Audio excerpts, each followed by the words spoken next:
What is going on, everybody? Welcome to today's episode of Nerdy for 30, the podcast where comedian Tim Keck and I nerd out about the things that we have watched lately. Today, we're talking about the fourth episode of Loki on Disney+. Obvious spoilers. If you haven't watched it yet, we're going to be talking all about it, so stop listening to this. But if you have watched it, keep listening, because you're about to hear what Tim thought of it. Tim, what did you think? Stick around for Tim's opinions on everything from Loki 4. Dude, I like this episode a lot. I really enjoyed it. Predictably, this is episode 4 is when these Marvel TV shows start to get a little better. They start cashing in on some of the very slow and laborious and nonsensical pipe that they've been laying for the first however many episodes. There's like stakes now. Reveals that we predicted a while ago are being revealed, and more questions are being asked. It's really all you can ask for in a TV show is to have some answers and then more questions. I'm digging it. I was into this episode. I'm excited for the next one, and inevitably ready to be let down by the finale. Kevin, what do you think about this? This is the way, man. Yeah, I thought it was funny. We talked last week about all the things we would change about the show. This episode actually implemented a lot of the stuff that we said we would change about the show. Yeah. The only difference is, we wanted that stuff from the beginning instead of from the halfway mark going forward. But better late than never, I think. I love the tag at the very end of the episode with the other Lokis. This is exactly what we should have been doing the entire time. Hopefully we do get more, more analysis into what makes a Loki, what makes our Loki, Tom Hiddleston, different from the other Lokis. So hoping that's coming. I agree. I maybe we should save the post-credit scene for reckless speculation, but these guys showing up is exactly what we've been talking about before. I don't know why these guys weren't showing up earlier. I don't know why we haven't seen Loki arrest any of these guys. It's a weird thing. And I realized today, and I think we might have talked about this type of thing off air before, but Marvel's very good at like kind of manufacturing these feelings through, I think it's they tell us and then they show us what they just told us, as opposed to That's interesting. Showing us and then telling us, if that makes sense. So like instead of seeing Loki and Lady Loki fall in love, they tell us that they're in love and then they act like they're both been in love the whole time from the episode, even though they've spent, one day together, had like one talk, and I don't know why they're not, I wouldn't say they're in love, but now Owen Wilson's like, you love her. And it's like, okay, now he loves her. So now show us that. They're very good at like cutting these corners and just doing the thing they tell us they're going to do. Let's dig into this shit. I'm going straight to beefs because I think the beefs can be briefs for this app. Dude, this is exactly the same shit. This show, as soon as they did time travel, it's like they inherited all of Doctor Who's problems. They do the same shit that used to happen on Doctor Who, where it's okay to have these storylines that supposedly a lot changes for the characters over the course of one episode. When it becomes a problem is when there haven't been any time jumps or anything, and we've seen everything that the character has gone through in that episode ostensibly, and then we're told at the end of it this massive change that happened for the character when nothing in the middle earned it. You're allowed to do a time jump. You're allowed to cut ahead and say that this character has been in this world for a long time, and this is how they've changed. It makes it a little bit more plausible. I would prefer to see it over a long period of time, but with a situation like a 6-episode miniseries, I'm not going to believe if I've seen Loki and Sylvie spend 45 minutes together. I'm not going to believe they're in love. It's weird, but this is like a Marvel thing, The Guardians of the Galaxy get together. They've been together for 2 days and now they're family, right? Like it's something we suspend our disbelief with in Marvel franchises because we all know where we want them to go. To be fair, Vin Diesel is one of the characters in Guardians of the Galaxy, so family is inherent. I mean, anything can be a family as long as Vin Diesel's involved. that's true. They got Vin Diesel in there just so we would know that there was going to be a familial element to this story. I mean, but that's what they do is they cut corners by casting Vin Diesel, establishing to us that this will be about family in some way. And of course, we know going into Guardians of the Galaxy, we want them all to be like buddies. We want to get to the point where it's like cool. And like, I want to get to the point where Loki and Lady Loki are like hooking up and romantically involved. So when they cut corners like this, I'm like, yeah, sure. Why not? You know, go for it. Like, but why couldn't they have both been just trapped on that moon for like a couple days? They absolutely could have been. This episode could have started, you know, days after their failed attempt to get off the moon or something like that. The entire thing, the same exact problem we talked about last time with how quickly Loki adapts to working in the TVA, a place where they say that time is weird. All it takes to get us on board with the fact that he's changed so much about himself to be on board with the TVA is for us to tell him, or is for them to tell us that he doesn't know how long he's been there. He could have been there anywhere between 5 days and 5 years. Suddenly we're super on board with Loki wearing a shirt and tie. Same exact deal with the planet. All it takes is a time jump where it says, I mean, it's a looming apocalypse, but tell us they've been there a week, a month. Jump ahead in time. Let us see how the relationship developed. Yeah, just a little bit more time, or, you know, maybe they don't even need to be in love. You just be like, you care about her. I guess we jump right to love. Like, what is going on? I guess maybe that's just, you know, maybe that's Owen Wilson just trolling Loki too, but you could care about somebody and see that they're a human in a day. Are you falling in love with them in a day? Maybe. I don't know. And the idea, okay, this got me confused too, because didn't episode 2 end with like a cataclysmic timeline thing where all the strings were going off, where all the variant timelines were breaking off? Oh yeah. What happened to that? What happened to that? And then the next episode is just an episode with just Loki and Lady Loki hanging out all day. So like, what happened to this explosive time thing? Did I miss something? And then we get back to this episode where we're back with the TVA and the timeline's preserved and they're looking for variations so that they can track Loki and Lady Loki. But Lady Loki, before they escaped, set off a bunch of different variance lines, right? I think to hide them. So are we supposed to think that the TVA just dealt with all of those timelines while we were on the planet with Loki and Sylvie? I think that's what we have to believe, but they don't say that. They didn't tell us that, I don't think. Wow. Yeah, I got to rewatch to see if there's a throwaway line for that. That's super interesting because that was one hell of a way to end that second episode. It was crazy. And then the next episode starts and they just completely ignore it. And now we're back with the TVA and it's still being ignored. Like, I don't know what happened there. I would have loved to know what happened there or seen guys scrambling to fix it. There were people running around the base, but we didn't see like troops just going through golden doors, I don't think.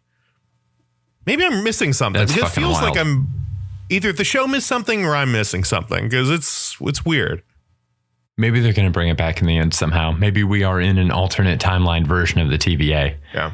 Wow, that's wild. I really did completely forget about that. It's weird. It's super weird. It was the climax of like the second episode. And I don't know what the payoff was. So here's a question I have for you. The entire reason that Sylvie was hiding the apocalypses is because she could do whatever she wanted and it would not create a branch because the world was about to be destroyed. Right. Loki and Sylvie are in front of an apocalypse and they're starting to have feelings for each other, which is creating a branch. The exact thing that is the reason that we established in the second episode that they're doing apocalypses. So one of two things is happening here. One, they just fucked up. Or two, Loki and Sylvie's love is so intense. The idea of these characters even starting, it would have to be the idea of these characters even starting to have feelings for each other is so intense that it just fucks up the timeline irreparably. Which do you think it is? Do you think they fucked up or do you think it's the intensity of the love? I think that's a great point, is that there's no logical reason why that timeline should have appeared, because they did tests proving that if you're before an apocalypse, you can do whatever you want, and there's nothing there. So it's a perfect place to hide. Under the impression, my theory is that it's not them, they have a kid. That's who I think it is. If we're recklessly speculating on who's really running the show, I think it's a future variant Loki who is the son of Lady Loki and this Loki. That's who I think the big bad is. That is massive. That is a great theory. Yeah. Holy cow. So then the two of them connecting is a cataclysmic event because it creates maybe this guy who does this thing. But then that would maybe explain how they're able to bypass this hiding out thing, is maybe the guy who's really running everything wants them to find this couple and bring them in together. But then there's some incentive for them to not be killed. Or holy shit, maybe he wants them to be killed because he already exists. And if he kills them now, then they won't be able to interfere with him or something. I don't know how that would work, but that was my theory of like, love isn't powerful enough. Like the result of love creating a human being who's capable of anything is more of a sell to me than just their love. Like, what the fuck's their love going to do? Like, this isn't fucking Gundam Wing. Like, they're not going to, defeat the bad guy with hearts and shit. Like, or whatever that there was one of those Gundam cartoons ended with just like love. And then the girl's like naked and they do a dance and then the bad guy dies, like one of those. What the fuck? As someone who I literally this weekend started watching Gundam for the first time, that is very disheartening to hear. I don't know which one it was. It was one of the ending at all. Did you really? Did I just spoiled Gundam for you? No. I don't know which one it was. Yeah. I'll tell you tell me which one you started watching. We'll talk off air. We do spoilers. Holy cow. Gundam. There's like 8 Gundams though, so you could be watching a different timeline than me. The good news is I'm so early that I can still bail. I can pull the pin on this. No, we got to talk about it because it's still great. That show was still worth watching. I want to touch on this real quick before we move on. The idea of a child of Loki, the idea of a variation of Loki that is the child of 2 Lokis. It's the most distilled Loki possible. Incredible. The idea of like, if there's a recasting for Loki going forward, which it kind of looks like there's going to be, like is coming out of a lot of these shows. Like we're getting variations on the characters that went into it. The idea of having a Loki that is a double Loki, a super Loki, is such a fun way to continue the character going forward and get fans on board with there being a different person playing the role, especially if they choose the perfect person to play that role, Phoebe Waller-Bridge. So in the post-credits scene, there we see Kid Loki there. Is it possible that Kid Loki could be their kid in this universe or timeline? I guess it's possible that it's not. It could be somebody else. We could also get a grown-up version of that Kid Loki. It could also be their kid could be anybody. It could be somebody who's not even going by Loki or whatever. But that did get me on the track of, it would be interesting if it is this Kid Loki, and then this Kid Loki ends up being a part of Young Avengers in some way, because that'd be dope. That character was involved in the Young Avengers team. We've already met a bunch of them. We're going to meet, Kate Bishop, Hawkeye. We've already got the Patriot. We've already got like the twins of the Maximoff twins. We got Miss Marvel coming.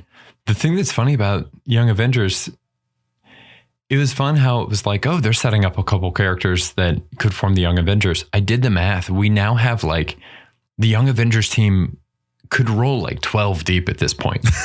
It's, if anything, too big. So they now have more like kid heroes than they can actually staff on a team. It's huge. I'm curious if they're going to recast these people, or if we're seeing the actual actors that are gonna be in this. I think we're seeing the actual actors in some cases. I think Patriot is the actual actor. He's the best one. The 2 lines that we got out of him and Falcon were great. I'm really excited to see Haley, what's her name? Haley Steinfeld in Hawkeye. Yeah. I think she's really fun to watch. She's a really good actor. So I'm excited to see her. Huge soft spot for Hawkeye as well. I think Jeremy Renner is a Jeremy Renner's Hawkeye is a completely different character from Hawkeye in the comics. I like him for what he is, but he's nothing like the Clint Barton I love from the comics. But Haley Steinfeld, I think, is going to be a really good Kate Bishop. Excited to see what they do with Miss Marvel. I don't really know that much about the character. The Avengers game, she was super fun in the Avengers game. So Haley Steinfeld's also the biggest actor so far in this Young Avengers group. Like she's a name. So the idea of this team kind of being built around her as like the Hawkeye character is very cool. And that the Patriot Kid was very good. I enjoyed him a lot. So I think putting the two of them together and building this group around them would be very cool. And I'm excited about the show. And this is, again, another thing that Marvel does super well, which is they're just planting all these seeds. And this is really the way they should be doing these superhero teams, I think, is like, you know, kind of what they did with Black Panther, where he like shows up as a side character and in like an Avengers movie. And then he gets a solo movie and like flushes out his background a little bit. But like, you already know who this guy is. We're not doing a complete origin story. We're just catching up. It's super cool, man. I feel like it's the kind of thing they should be doing in these TV shows. Absolutely. Absolutely. All right, let's move into When Did You Know? Tim, I got a question for you. We saw the timekeepers in this episode, or at least we thought we did. When did you know that the timekeepers we were seeing were a sham? I'd say episode 1. Yes. Really? Like, there's no way these timekeepers were real. I had no faith that the timekeepers were actually real in this. So you think the timekeepers don't exist? Do you think that entire thing is a ruse? Ooh, okay. I think there's a possibility that there are timekeepers that exist, but it feels like it's been pretty obvious that the lead lady that Owen Wilson reports to is full of shit. And absolutely. I feel like she knew that the timekeepers weren't real, because the way she talks about them or the way she reacts when Owen Wilson leaves the room, it feels like she's hiding something and she doesn't want him to meet the timekeepers. So I'm confused why she went down in this episode so easily, and why she's still treating the timekeepers like they're the timekeepers in this, unless she's a part of the cover up. Like, I feel like there has to be more information that she's hiding. But I wasn't super surprised. I think I also had it spoiled for me on TikTok. So that was a bit of a bummer. But I did not think that these I thought there was more than meets the eye with these timekeepers for sure. And once we saw them sitting in the chairs, I was like, there's no way. The second I saw them in their chairs, I was like, these are not the guy. This is a sham for sure. This is a hologram. They're robots, whatever it is. There's something here. What about you? Was this a shocking reveal to you?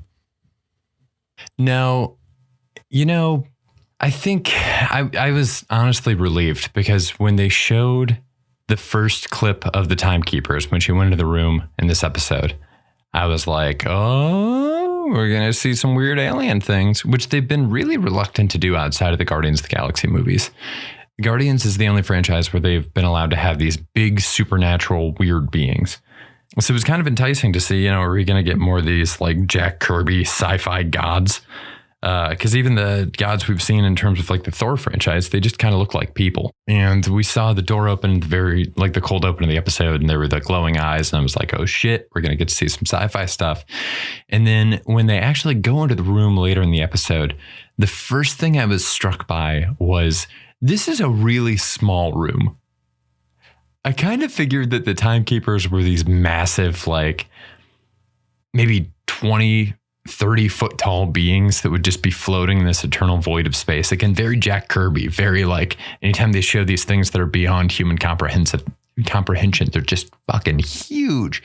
Do you remember I think it was the first J.J. Abrams Star Wars movie, so it would have been episode 7. Do you remember when they showed Snoke as a hologram? And he was really big. I was like, holy shit, this is brilliant. We have this world of aliens. We just assumed that everybody's going to be human sized. They show Snoke, and I was like, the new Emperor Palpatine is 20 foot tall. Oh. That's so cool. And then next movie rolls around. It turns out it was just a big hologram for some reason. Huge letdown. But my brain was blown when I saw that in episode 7. And so I was kind of expecting the same deal. So door opens, and I was like, oh, these eternal beings are in like a a moderately sized loft apartment. Like this is an okay sized room, I guess, to be in to control the flow of all time. You'd think you'd want a bigger place. It just seemed like kind of a letdown. It's very funny to me that you thought Snoke was 20 feet tall. At no point did I ever think he was going to be that big. You're like, Snoke's going to be a giant. Oh, my God. Look, maybe that's me, but I stand by the fact that it would have been a better way to go. There's a lot of things that could have changed in that franchise, and that's one of them. Maybe. I think Star Wars in general is more about your, Force isn't something that's not necessarily connected to your physical prowess, as we've seen through like Yoda and other characters. So I'd be happy to have that discussion with you another time. The idea Sure. In comic books, I 100% agree with you. And it's a great point that these space characters, or anytime you're introduced to a character who controls something in the comics, they are huge. They are beyond comprehension. And it's one of the limitations of the comic book art form, which is like, how do you show a concept, right? Where we're showing you somebody who watches time. Even like the Watcher was a character who was always huge. I mean, he's tall. He's just a big thing. Galactus, gigantic. These creatures that exist beyond the scope. I mean, it's a visual representation of how far beyond these creatures are compared to the ones that we've been spending all of our time with that are, human sized and that are relatable to us. And it's supposed to be intimidating. So they're showing like in these little like Miss Minutes videos and things, right? Didn't we get some kind of a flashback that shows these lizard people as like gigantic beings watching the timeline?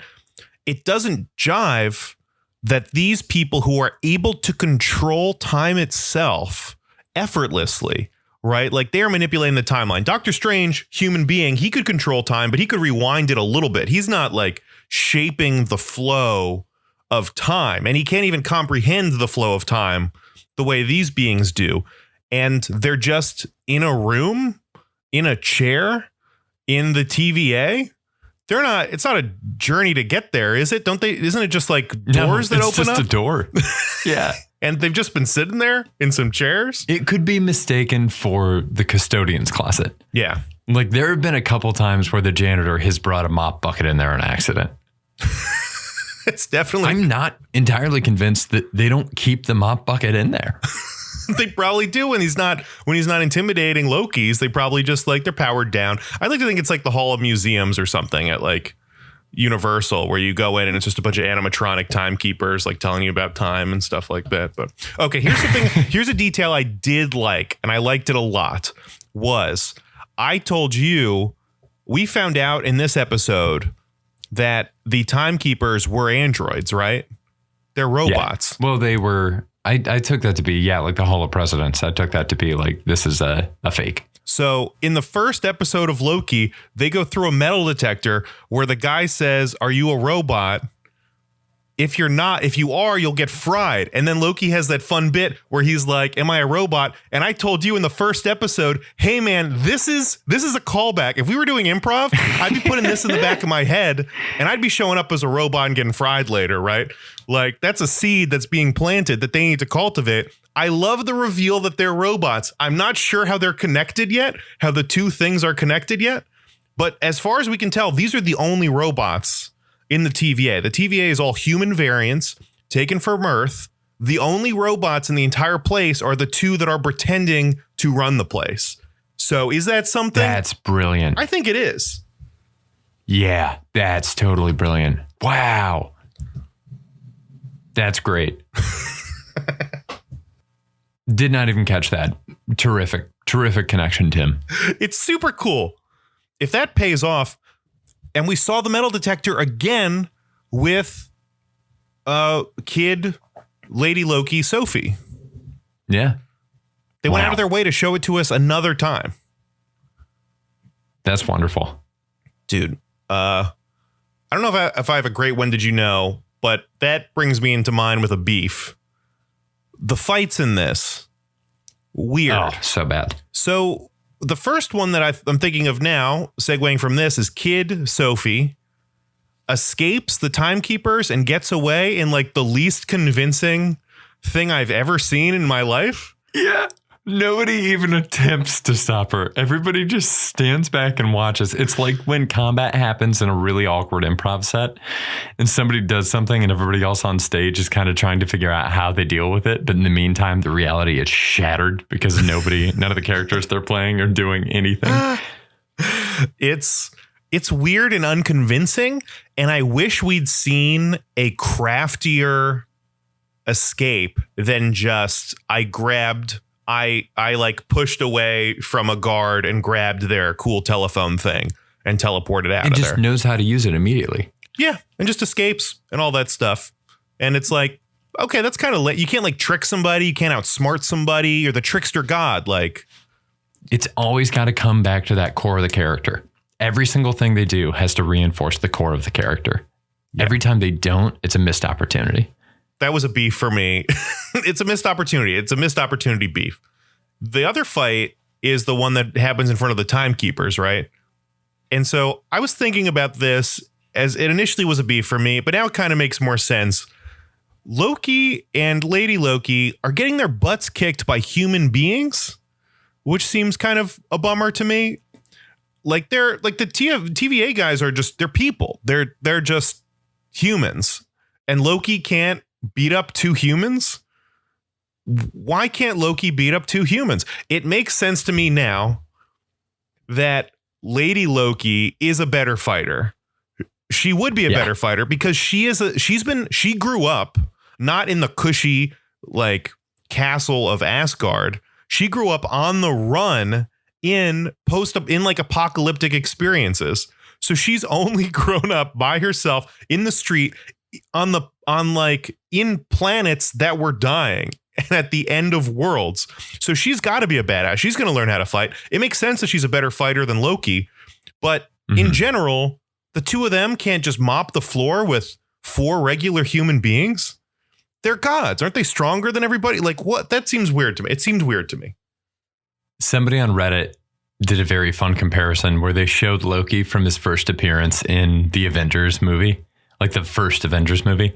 And I mean, he's just taking out these shield agents. He's bulletproof. He's jumping. He's throwing these daggers with like exact precision and all that. And then they just contrasted with Loki from the show and just how weak they made him for the sake of storytelling. But again, you don't have to, this stuff always frustrates me because there's ways to write yourself around that. As the writer, you have complete control. So you can set up whatever situation, whatever consequences, whatever stakes you want in order to stay true to the character's original abilities, but still make them go in the direction you want them to go. So it always frustrates me when people take the easy out of just making a character weaker or worse or changing any kind of a detail about them or coming up with like a really contrived reason why they can't do this and they have to do this, because you have complete control as the writer. You can nerf their powers somehow, which they kind of do with the collars, but like you could just be like, they're not as strong as they were or something like that. Like they don't have their magic in the TVA. So that's a good nerf. But physically, Loki's like bulletproof and should be able to just like punch a hole through a wall. Like, yeah. You know? I mean, we saw him hold up a building with telekinesis. Yeah. In the previous episode. I mean, maybe that's maybe you can write that off as magic, but like make the TVA agents stronger. Say that these guys are like the guys in full body armor, or like the armor is too strong. Have like Loki punch a normal guy, wreck his shit, have him punch a dude with armor, and then the guy with armor just stands there and he goes like, oh shit, and then gets his ass kicked, you know? Yeah, you get to have some fun with the cool armor tech in the TVA too. It's disappointing every time. Missed opportunities. Yeah, missed opportunities. That's the beefs. Kevin, you got another beef? I don't have any other beefs, but I do have a thief for you. Ooh, let's go. I love where they're going with the turn where Owen Wilson's trying to help bring down the TVA. I do think it maybe happened a little too fast. I think in the reworked version of the show that we've talked about, where they're doing some of these things, going on more trips to take down more variant Lokis from the very beginning, I think we get a little bit more background on the TVA and it's a little more rewarding. But either way, I love the progression of the plot line to the point where now Owen Wilson is working with Loki and realizing all these times that he's been lied to and realizing that he might have had this life outside of this. I love that turn. I love it too. They're Morpheus is the best character in this. Yeah, he's hands down. The two best characters. Well, I really like Sylvie. I really do like Sylvie a lot. But I think Morpheus and Gugu Mbatha-Raw, his boss, I don't know what her name in the show was, maybe Valerie? I don't remember. And I've also been calling Sylvie Sophie this whole time, so I'm not the best name person. Yeah. That's why I've been sticking with Lady Loki, because I don't have to gamble with whatever the S name is. I know what you've been talking about. I thought about correcting you a couple times, and I was like, you know what? It's fine. The audience has come to expect Everybody knows. But yeah, I think she's super compelling to watch. It's really fun to see this intrigue. The TVA is the best part of the show. The TVA is the best part of the show. I don't know if it's just the dynamic, but this is the best chemistry that Owen Wilson and Loki have had. This was convincing to me. And absolutely, the chemistry between Loki and Lady Loki is great too. The chemistry between Owen Wilson and his boss is great. Like, I don't know if by this time they've just done more scenes together, or if it's just the material or the dynamic of Owen Wilson, like locking up Loki and Loki pleading his case with Owen Wilson is, I guess, maybe an easier acting challenge than them being peers. I think maybe we just need like a higher status from Owen Wilson in order to make the dynamic work, or maybe that helps it. Sure. But I just feel like it was just their relationships were way better. I don't know how we complain about these relationships for 3 episodes, and then in the 4th one, it seems like they've solved all these problems magically, not by like actually building anything, just like all of a sudden they're all locked in. There's like a reveal or two, and then like the actors are locked in, and I'm like, okay, cool, I'm on board with this. They're in love. Owen Wilson and Loki are best friends. Owen Wilson's standing up for himself. He rebels against the TVA. I'm like, I buy it. I'm into all this now. I mean, I really enjoyed this episode a lot. I loved it. I thought they were crushing it. I don't think you're imagining things. I think there's actually, I don't know if they picked weird takes in the first episode or what. There is a chemistry that's there now that I don't think was there in the beginning. So maybe it is just the amount of time spent on set. Maybe they just got friendlier with each other. I don't know what the deal is, but there is definitely something there in this episode that wasn't there previously. 100% agree. I was really liking seeing Loki trying to deceive Mobius is his name. Yeah. Probably. Seeing Loki try to deceive Mobius after, in the first couple episodes, we saw how many times Loki was unable to successfully trick Mobius. Mobius could see right through it. Seeing him actually kind of pull it off in this episode was fun. And it set it on a trajectory where I was like, wow, he's gonna be Loki now. So his conversation with Mobius, I found very frustrating. I don't know if you feel this way ever, but when you're watching a TV conversation and you're like, just say the thing. Like this, just tell them your variants. I'm like, that's the whole thing. Just tell them that's the thing. And they're having this like very long conversation that's not about being variants, which I guess is, he shouted it out earlier. I guess you can justify it. But the whole time I'm watching them talk and I'm like, just get to the thing. Loki, just say what the problem is. Like, just tell him, Tell him the thing. Stop like arguing about your friendship. Just tell him the thing. Like, just get it out there. I did like the loop he was stuck in with Sif. And somehow that was fun. That was like some of the best Loki character development that I'd seen, where he just he's going through the same exact cycle and he tries to learn and he keeps failing and he keeps getting kicked in the nuts. And the idea that he's like trying to grow and figure out the best way to do this is somehow more character development than like we've actually gotten with the character. I thought it was great. It helped that immensely. We got a time jump. We got a time jump. No, you're right. They did a montage of him doing this thing, so implying he's gone through like 1,000 of these. No, you're right. That's all it takes. Suddenly it works. Oh, especially when they're going like every 30 seconds. It's easy to believe that he was in there for an hour at least. And that's like 60 or 120 times he got kicked in the nuts by Lady Sif and had to learn how to talk to her. I saw this online, which was great and reminded me of this, that then that's an Asgardian, or that's a Norse mythology story, is Loki cutting Lady Sif's hair. Is it really? Yeah, he cuts her hair, and Thor threatens to kill him, and Loki's like, I'll fix it. And then they go to the dwarves, and the dwarves make hair out of gold for Lady Sif to wear. And these are the same dwarfs that eventually make Thor's hammer. I don't remember if it's like a part of that story necessarily, but the same dwarves who create Sif's hair eventually create Thor's hammer. Oh, that's sick. I love that. Yeah, so that's a fun thing. That's one of the great things about Thor that, like, I don't know if they do enough of, or if I'm not paying attention to all of them, but he's got backstory in the comic books, and then is like a quote unquote real mythological figure. And it's sweet to see them combine all of those elements into a modern story about, like, you know, a modern day about a superhero. It's pretty neat. Yeah. One of the big tragedies about all this stuff is that we're never going to get as much as we could. We'll never get all the stories that we could withstand with all these characters, because I'd watch seasons of a Game of Thrones style show set in Asgard. Wouldn't even have to have that intense of a tone. Just, you know, getting to see these interactions between the characters. They have most of these movies have such a great, robust cast of characters. I think we're getting a Wakanda show on Disney Plus, which is awesome because, I mean, Jesus Christ, there's so many cool characters there. And you just kind of want to live in that world longer. I 100% agree. And that's the kind of thing you can do on TV, is just spend a lot of time just hanging out with these guys. Yeah. Super neat. What about, you got any more thieves, or should we do some reckless speculation? Let's wrap it up with some reckless spec. Nice. Kevin Bauer, reckless speculation. Who do you think is really pulling the strings behind the TVA? Ooh.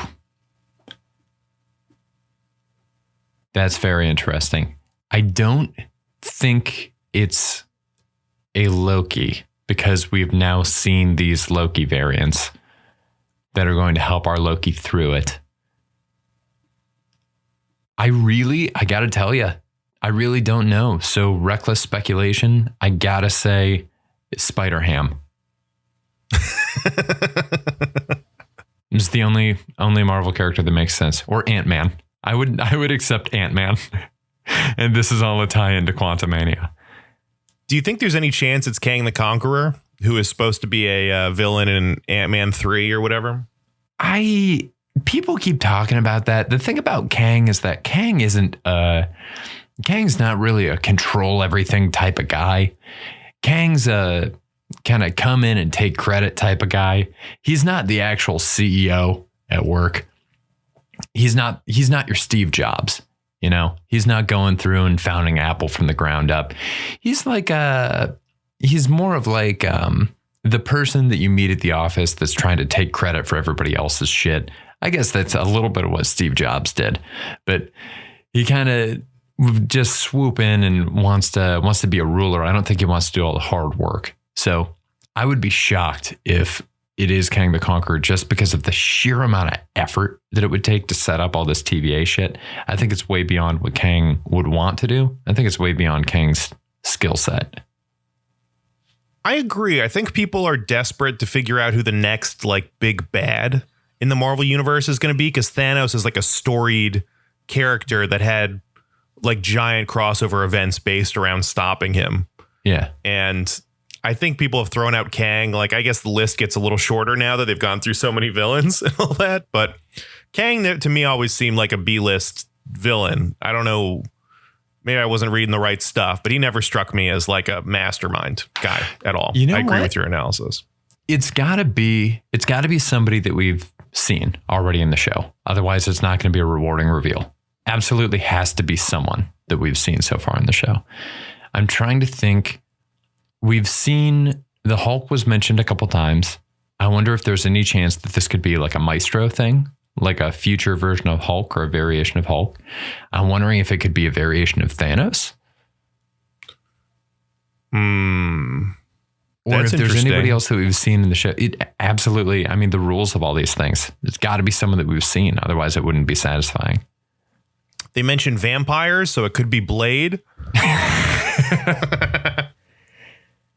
I think you're right. It has to be somebody we've met so far. I don't know if we'd be excited about seeing a variant from a movie or something like that. Or maybe we would. I don't. I don't know. Yeah, you're right. It seems like everything now on the show hinges on the reveal of who's really been running the TVA. I'm going to stick with my like kid Loki theory that it's like the child of Loki and Lady Loki. I think that's really good. I think that's fun. I think it's super solid. It's the most likely. I mean, the most likely answer here is that it's going to be a Loki or a variation of Loki. Yeah. What do you think is going to happen with these other Lokis that were revealed to us? We got old man Loki in the traditional Loki costume, the green and yellow spandex. We got Thor looking Loki with just like a hammer. We got kid Loki, and then we got alligator Loki, which I guess is a nod to Frog Thor. Yeah. Or something. What do you think is going to happen with them? I really hope we see Throg. I was really hoping we would see Throg and Thor 4. So hopefully this sets it up so we can.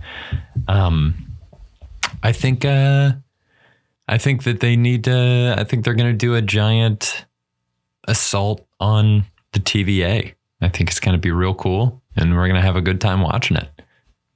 I hope we get that. I'm real excited for the next episode. As predictably, my mood turned around with this episode, and I'm excited for next week, Kevin. This was great. Here's what's going to happen. 5 is going to be real good. It's going to leave us so stoked for 6, and then 6 is just not going to have any of the development that we want. Yeah. 5 is the next week's the finale. And 6 is like an epilogue. You got to mentally compartmentalize this stuff. Like next week's the Loki finale. And then, we'll get some like post-credit scenes in episode 6. So I'm pumped about it. Kevin, can't wait to talk about this next week. Maybe we'll have a guest next week. That might be fun. Maybe. Never know. Who knows? Little tease. Thanks for listening, everybody. Yeah. Bye. Bye.